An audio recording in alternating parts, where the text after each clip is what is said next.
In Somalia, funeral processions have begun for the victims of Sunday's attack, which left over 300 dead.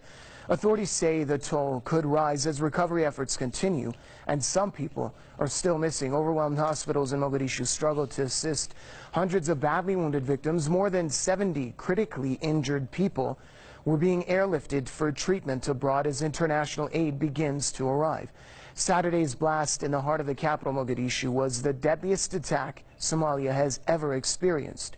There's been no claim of responsibility so far, but the Somali president has blamed the Al-Shabaab terror group for the tragedy.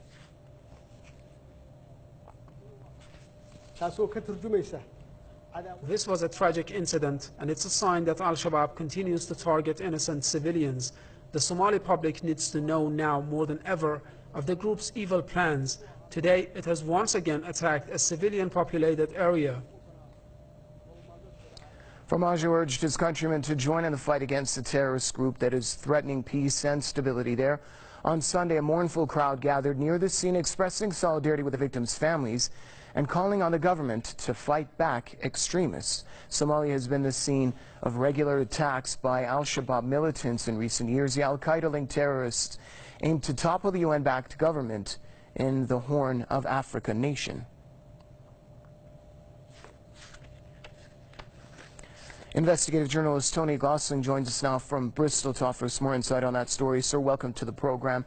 The question is, would further assistance from the international community towards the UN-backed government of Somalia prevent incidents like the ones that happened yesterday from happening?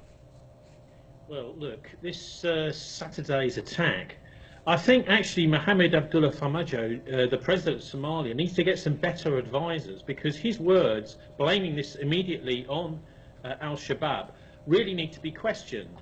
I think we need to look at what, for a start, Al-Shabaab's attacks, almost always they claim them, they're much, much smaller scale than this. A car bomb which kills a few people, that sort of attack. And they don't actually have the means and the motive to have carried out this attack. What makes me suspicious is when the whole of the Western press all says this is an Al-Shabaab attack. First of all, what is the motive of Al-Shabaab just blowing up randomly, killing 300 people, injuring 500 in the middle of Mogadishu? It's except as a threat to the country. Also, many people have been saying that they don't have the means. They don't actually have the expertise in explosives and the ability to create bombs like this. I would suspect, actually, that this is much more likely to have, in fact, some people have been saying this, they must have had assistance from outside. From where exactly outside? Because there are all sorts of other interests out there that want to destabilise Somalia. One of them, by the way, is Donald Trump. He's recently approved sending US troops to Somalia. And I would suggest that potentially this is just simply the kinds of organised crime mafia tactics that we've seen from the United States over the years, that you need our protection now because you've got a real problem in your country. So this enables to oil the wheels of getting those US troops into Somalia. Now, of course, Somalia is right near Yemen, so there might be a Saudi interest as well in getting American troops into Somalia.